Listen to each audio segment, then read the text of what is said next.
हिरण्यकश्यप ने देखा कि सिपाही लोग गए अभी तक लौट करके नहीं आए, आखिर बात क्या है।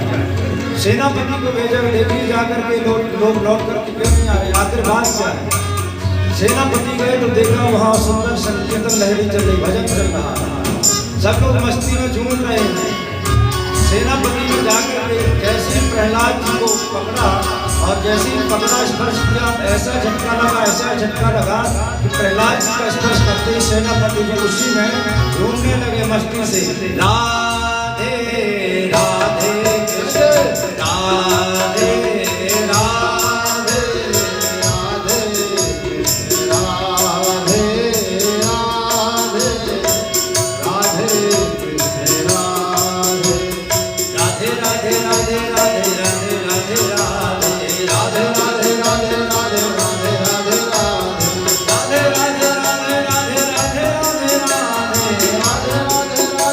राधे राधे राधे राधे राधे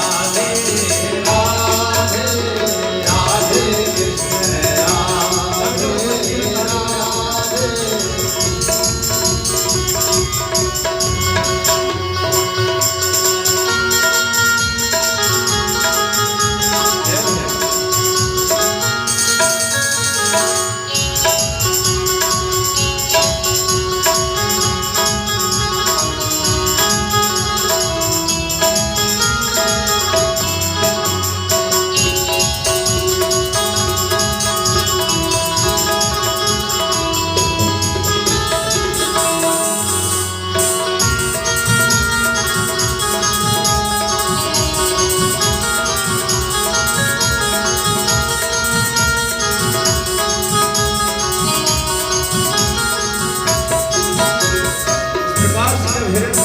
देखा सिपाही वापस नहीं आए, सेनापति गए वो भी वापस नहीं आए।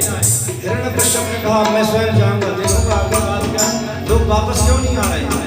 तो हिरण्यकश्यप स्वयं जाता है कुछ सिपाहियों को लेकर के साथ में, और जाकर के देखा तो वहाँ तो सुंदर संकीर्तन चल रहा है, भजन चल रहा है। हिरण्यकश्यप ने देखा कि अरे यहाँ मेरे शत्रु का नाम लोग ले रहे हैं, बात क्या है। हिरण्यकश्यप ने सोचा जो भी आता है इसमें शामिल हो जाता है तो कुछ ना कुछ गड़बड़ जरूर है यहाँ। इसलिए हिरण्यकश्यप ने सोचा अब मैं इनको दूर से ही आवाज लगाना, क्यों जो भी आज सब लोग उसमें शामिल हो गए हैं जरूर सबने छुआ होगा। इसलिए हिरण्यकश्यप ने अब आकर के छुआ ही नहीं, दूर से ही चिल्ला रहे हैं अरे शांत हो जाओ शांत हो जाओ। और सुनने वाला था वहाँ तो सब मस्ती में झूम रहे थे और भगवान का नाम ले रहे थे, कीर्तन चल रहा था। हिरण्यकश्यप चिल्लाता रहा, कोई सुन नहीं रहा है। और प्रहलाद के मित्रों के साथ में सेनापति और सिपाही लोग मस्ती में झूम रहे हैं, भगवान का नाम है। कैसे राधे राधे कृष्ण राधे राधे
आप शांत हो गए। अब तो पूरा सब लोग अचानक ये कौन चिल्ला गया, देखा तो पिताजी खड़े हैं सामने। अब तो सारे दैत्य असुरों को बालक थर थर थर कांपने लगे।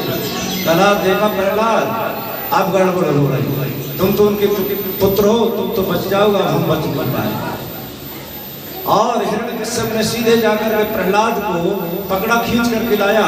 हे दुर्नीत मंदान, अरे दुर्नीत, तुम मेरे कुल में कहां से जन्म ले लिया तुमने? मेरे शत्रु का नाम ले रहे हो, अभी तुमको मार देता हूं।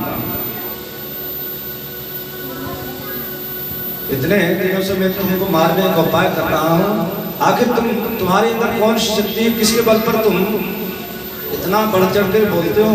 प्रहलाद जी कहते पिताजी, न केवलम में भवतश्चराजं सबे बलम बलिलां च परेशान। न आपके अंदर न मेरे अंदर, सिर्फ एक ही व्यक्ति का, एक ही ब्रह्म का बल है। वो कौन है? भगवान नारायण। मेरे अंदर भी वही शक्ति देते हैं, आपके अंदर भी वही शक्ति देते हैं। अच्छा, कहाँ रहता है तुम्हारा? बोले मेरे अंदर, आपके अंदर, सिपाहियों के और सेना सबके अंदर है, सबके अंदर भगवान नारायण मेरे प्रभु है। अच्छा बता, इस स्तंभ में, इस स्तंभ में भी है? बोले हाँ पिताजी। बोले मुझे तो दिखाई नहीं दे रहा। प्रहलाद जी ने कहा पहले अपने नजरों को ठीक कीजिए, अपनी नजरों को चेक करवाई, जांच करवाई, तब जब आपकी नजर ठीक होगी तभी आपको दर्शन होगा। अच्छा, स्तंभ में, खंभ में ही। और जैसे ही हिरण्यकश्यप ने कहा अच्छा, खंभ में तुरंत तलवार खड्ग निकाल लिया, और जैसे इस खंभे में मारने के तैयार हुए, जैसे इस पर हुआ तो धड़ाम से तोड़ करके भगवान से बोले नृसिंह भगवान के,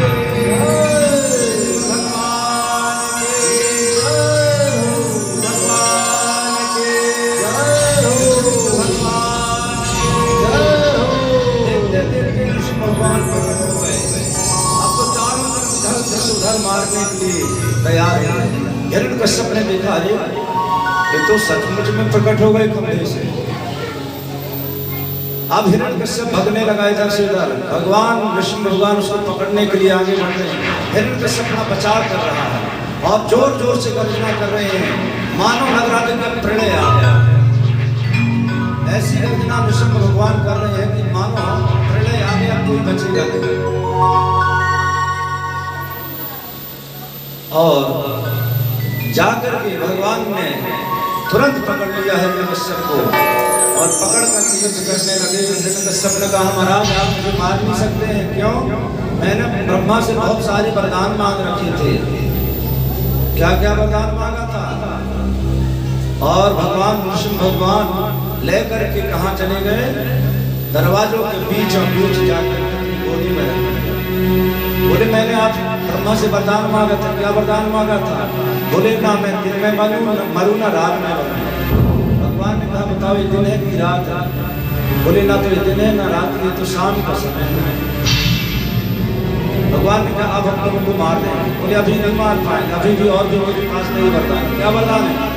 बोले मैं अस्त्र से मरूं ना किसी शस्त्र से। भगवान ने कहा बताओ हमारे हाथ में क्या है? कुछ भी नहीं है, बड़े बड़े नाम। बोले अब मारेंगे? बोले अभी भी नहीं। क्यों? अभी भी मेरे पास वरदान है बचने का। क्या वरदान था? बोले मैंने ब्रह्मा से कहा था कि मैं ब्रह्मा के बनाए हुए महीनों में 12 महीनों में ना मरूं। भगवान ने कहा जो अधिक महीना बनाया ना, ये तुम्हारे लिए ही विशेष करके बनाया, मलमास से बोलते हैं। अच्छा, और क्या वरदान मांगा था? बोले मैंने वरदान ब्रह्मा से ये भी मांगा था कि मैं जल में मरूं न स्थल में मरूं। भगवान ने कहा बताओ तुम इस समय कहाँ हो? हिरण्यकश्यप ने कहा महाराज मैं तो आपकी गोदी में। अच्छा, और कोई वरदान तो नहीं छूट रहा है? और हिरण्यकश्यप ने कहा एक और वरदान छूट गया है। एक और वरदान मैंने मांगा था, क्या?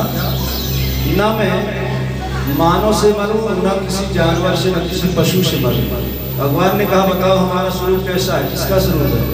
हिरण्यकश्यप ने कहा प्रभु आप तो ना मानव है ना कोई दानव है ना कोई पशु है, आप तो सब में है नहीं।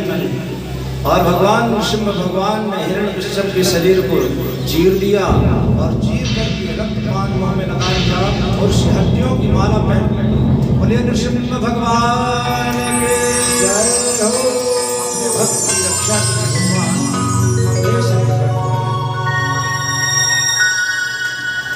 अपनी भक्त की रक्षा करने के लिए भगवान खंभे से स्तंभ कटे हुए। अब तो नृसिंह भगवान का इतना क्रोध कोई शांत नहीं कर पा रहा था। सभी देवता मना रहे हैं परंतु कोई मना नहीं पा रहा था। तो किसी ने कह दिया महाराज अगर पत्नी पास में आ जाए तो क्रोध शांत हो जाएगा। जाकर के लक्ष्मी को बुलाया गया। लक्ष्मी जी आई। लक्ष्मी जी ने आकर के देखा तो जैसी लक्ष्मी जी पास में आई तो ऐसी जोर की दहाड़ लगाई भगवान ने कि लक्ष्मी जी ने दूसरी सांस लेकर के कहा नहीं जाकर के बैठे। लक्ष्मी जी ने कहा कि ऐसा स्वरूप मैंने कभी देखा नहीं था। साक्षात् श्री प्रेषिता देवी दृष्ट्वा महतद्भुतम् अधिष्ठा पूर्वात्मा सानोपेयाय सन्निहिता। ऐसा स्वरूप लक्ष्मी जी कहते ना मैंने कभी देखा था ना कभी सुना था। लक्ष्मी जी ने कहा तुम्हारा दिमाग खराब होगा देता हूं। इस जानवर को मेरा पति बना रहे हो। और जैसी लक्ष्मी जी पास गई तो ऐसी जोर की दहाड़ लगाई भगवान ने कि लक्ष्मी हड़बड़ा करके भाग गई। अब तो कोई शांत नहीं कर पा रहा था भगवान को। तो ब्रह्मा जी और नारद जी ने प्रहलादं प्रेषयामासा ब्रह्मावस्थितमन्तिके तात प्रशमयोपेहि सुपुत्रे कृतं प्रभु। ब्रह्मा जी ने कहा प्रहलाद तुम्हारे पिता के कारण तुम्हारे प्रभु को इतना क्रोध आया नृसिंह भगवान को। अब तुम चाहो तो हमको मना सकते हो। तो प्रहलाद जी ने सुंदर स्तुति की कि जिसको मनाने के लिए ब्रह्मा विष्णु महेश नारद आदि सभी कोई मना न पाए। मैं असुर कुल में जन्मा ना मेरे पास कोई ज्ञान है ना कोई तप, मैं कैसे मना सकता हूँ।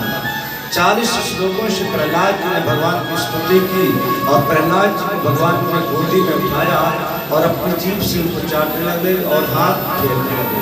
प्रहलाद मेरे कारण तुमको इतना कष्ट सहना पड़ा। तुमको अग्नि में जलाया गया, तुमको पानी में डुबोया गया, जहर दिया गया, जाने कितने कष्ट तुमको दिए गए। मैं तुमसे क्षमा चाहता। भगवान प्रहलाद जी से क्षमा याचना करते हैं। विष्णु पुराण में बहुत सुंदर कथा आती है कि भगवान इतनी क्षमा याचना करते प्रहलाद जी से। प्रहलाद जी परेशान हो जाते रहते प्रभु ये क्या कर रहे हैं आप। स्तुति करते करते भगवान ने कहा प्रहलाद तुम कुछ मुझसे मांग लो। प्रहलाद जी ने कहा कि मुझे कुछ नहीं चाहिए। बार बार आगे किया तो भगवान से प्रहलाद जी कहते हैं प्रभु मामा प्रलोभ तो आप मुझे प्रलोभन मत दीजिए, मैं कुछ नहीं चाहता। भगवान ने कहा नहीं कुछ तो चाहिए। जब बार बार आग्रह किया तो प्रहलाद जी ने कहा कि एक ही वरदान चाहिए। क्या?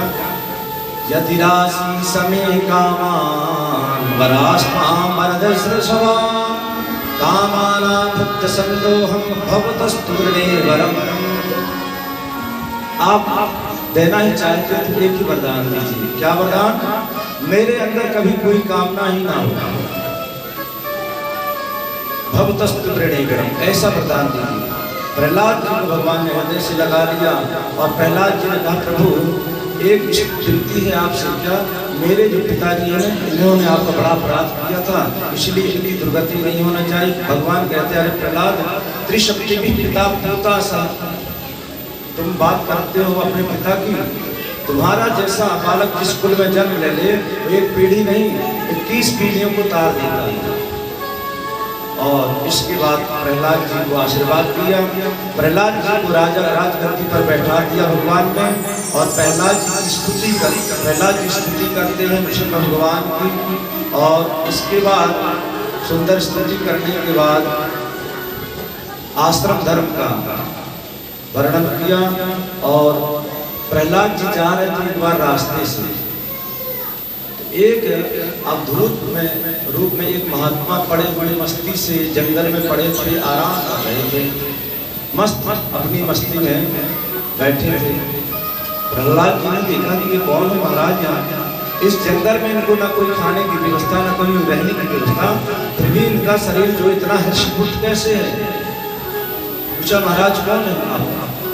तो उन्होंने अपना परिचय दिया कि मैं दत्तात्रेय हूँ। अच्छा आप दत्तात्रेय हैं? दत्तात्रेय से प्रहलाद जी कहते महाराज इस जंगल में ना कुछ खाने पीने की व्यवस्था क्योंकि आप इतना हिंस कुछ कैसे रह रहे हैं, कहाँ से मिलता है? तो दत्तात्रेय जी कहते हैं प्रहलाद वैसे तो मेरे 24 गुरु हैं, परंतु उनमें से प्रमुख मेरे 2 गुरु हैं। 2 गुरु मेरे प्रमुख हैं।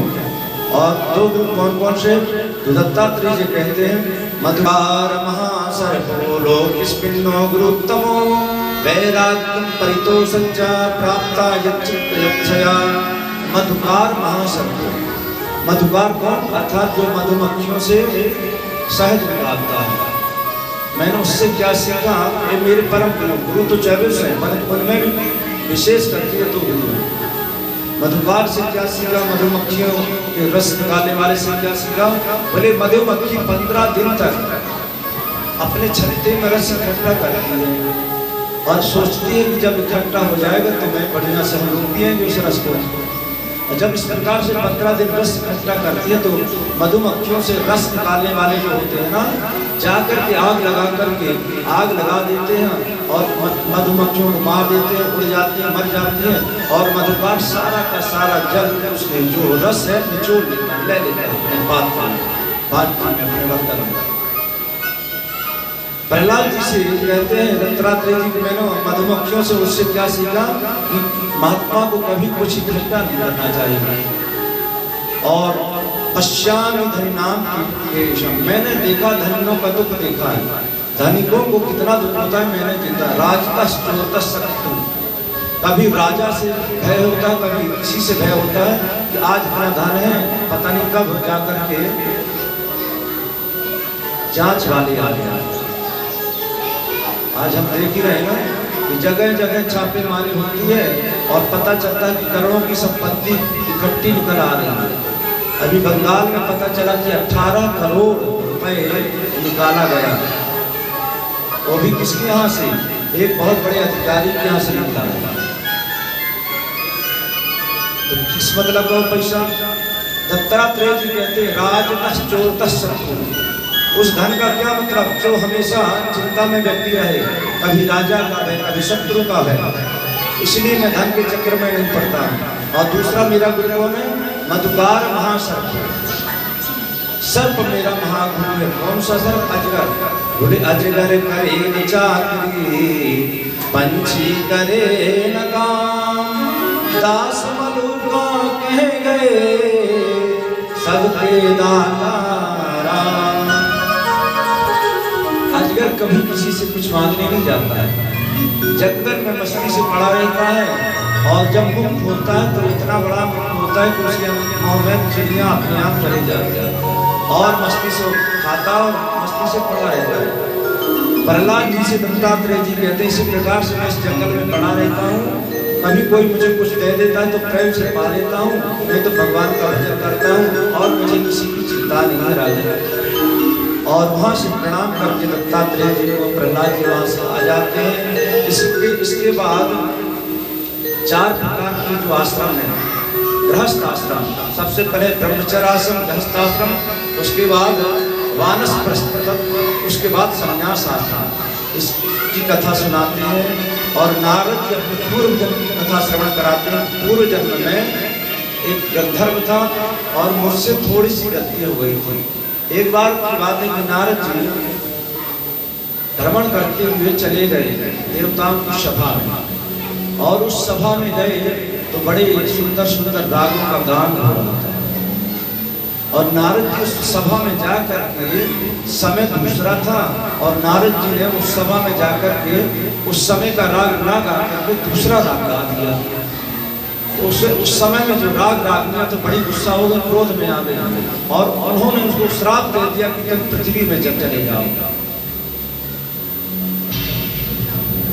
क्योंकि सभी रागों का एक समय होता है। हमको प्रातः काल में कौन सा राग बजाना है, दोपहर में कौन सा राग बजाना है, शाम को कौन सा राग बजाना है, रात में कौन सा राग बजाना है, सबका अपना समय। अगर हमने रात का राग प्रातः काल में बजा दिया तो राग नाराज होते हैं। अगर हमने मेघराग को गर्मी में बजा दिया तो भी गड़बड़ हो जाएगी। तानसेन ने राजा जो सम्राट अकबर थे सभा बुलाई और राजा अकबर ने कहा कि महाराज आप यहाँ पर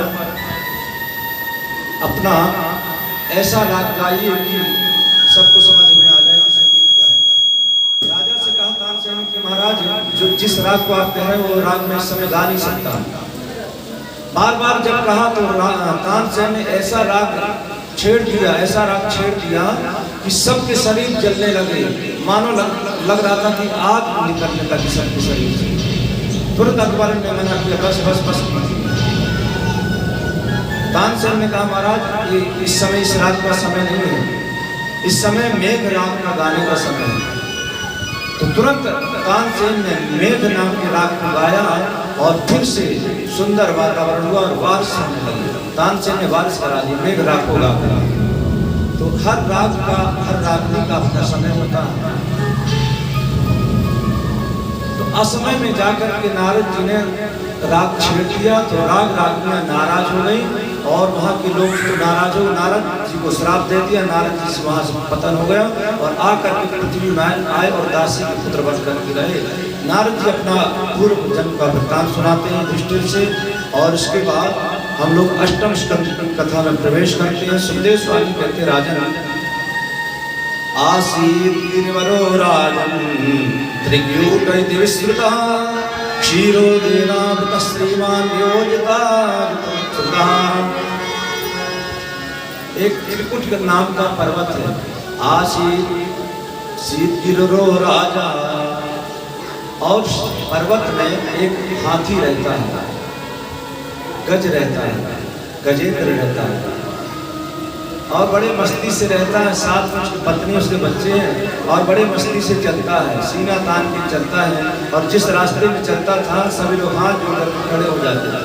बड़े गर्व से कहता था देखो ये सब मुझको राजा मानते हैं और शेर है, हिरण, सभी प्रणाम करते हैं। क्यों? उस राज का, उस जंगल का राजा था ना। एक दिन की बात है कि गजेंद्र स्नान करने के लिए सरोवर में गया है और स्नान कर रहा था गजेंद्र। उसी जल में एक ग्राह रहता था। स्नान करते करते बहुत दिन बीत गए, सूंड से सूंड में मिला करके स्नान कर रहे, पत्नी के साथ, बच्चों के साथ बड़ा आनंद आ रहा था गजेंद्र को। कभी सूंड में लेकर के बच्चों पर जल फेंकते, कभी बच्चे फेंकते, बड़ा मस्ती से स्नान कर रहा था। परंतु धीरे धीरे जो ग्राह था उसने गजेंद्र के पैर को पकड़ लिया और धीरे धीरे धीरे धीरे खींचने लगा। गजेंद्र ने सोचा कि मेरी शक्ति कम क्यों हो रही है। तुरंत पैर को झटपटाए तो देखा किसी ने मेरे पैर को पकड़ लिया है। पैर को झटका दिया तो पैर छूटा नहीं। सोचा कोई होगा जीव, छोटा मोटा जीव होगा, छोड़ देगा। उसको पता जब चलेगा कि उसने किसी राजा का पैर पकड़ा तो छोड़ देगा। अब करते करते करते गजेंद्र की शक्ति धीरे धीरे कम होने लगी। अब तो गजेंद्र ने देखा कि मेरी शक्ति कम हो रही है और धीरे धीरे जल में डूबता जा रहा है। पत्नियों से कहा बचाओ मुझे, बच्चों से कहा मुझे बचाओ। तो पत्नियों ने सूंड से सूंड मिलाकर के गजेंद्र को खींचना चाहा। वो अपनी तरफ खींच रहे हैं और ग्राह अपनी तरफ खींच रहा है। अब जल का जो जीव है उसकी शक्ति अधिक होगी। जिस प्रकार से जंगल में अगर मछली को छोड़ दिया जाए तो मछली उसमें चल नहीं पाएगी। जिस प्रकार से अगर जल में शेर को छोड़ दिया जाए तो शेर जल में चल नहीं पाएगा। क्यों? क्योंकि वो जल का जीव नहीं है। जो जिस स्थिति का जीव, जहाँ का जीव, उसकी शक्ति वहीं पर काम आएगी। जल का जीव ग्राह था, ग्राह की शक्ति अधिक थी उसमें और खींच रहा गजेंद्र को। अब धीरे धीरे गजेंद्र खींचते चले जा रहे हैं। पत्नियों और बच्चों ने देखा कि अभी निकलने वाले नहीं है तो वहीं छोड़ करके चले गए। चिल्लाते रहे गजेंद्र, अरे बचाओ बचाओ, तुम लोग कहाँ छोड़ के जा रहे हो? देखो मैंने तुम्हारा इतना लालन पालन किया, तुम्हारा इतना ख्याल रखा, तो मुझे छोड़ करके इस संकट में जा रहे हो। और सब लोग छोड़ करके गजेंद्र को चले गए। गजेंद्र और ग्राह का युद्ध चलता रहा। कभी गजेंद्र अपनी तरफ खींच रहा, कभी गज अपनी तरफ खींच रहा, कभी ग्राह अपनी तरफ खींच रहा। करते करते कई दिन बीत गए। परंतु गजेंद्र ने देखा कि अब मेरा बचना मुश्किल है और थोड़ा सा बचा था गजेंद्र डूबने के लिए, तो तुरंत भगवान नारायण का चिंतन किया और एक स्तोत्र का पाठ किया जिसको हम लोग गजेंद्र मोक्ष बोलते हैं। एवं व्यवशतो बुद्ध्या समाधाय मनोहृदये जिजाप्य परमं जाप्य प्राग्जन्मन्यं शिक्षितम्। पूर्व जन्म जो उसने याद किया था उसको फिर से याद आ गया और गजेंद्र फिर उसी स्तुति को गा रहा है। गजेंद्र की स्तुति सुनिए। सुखदेव स्वामी कहते हैं राजन इतनी सुंदर गजेंद्र ने स्तुति की गजेंद्र मोक्ष के माध्यम से।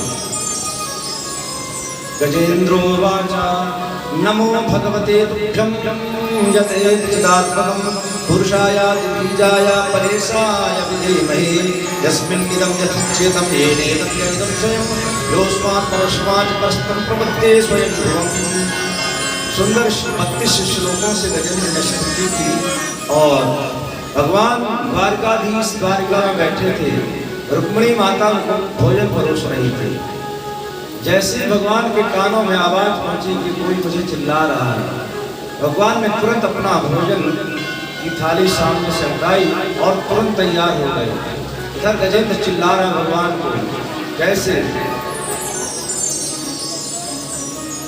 हे गोविंद हे गोपाल अब तो जीवन हारे, हे गोविंद हे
हम सभी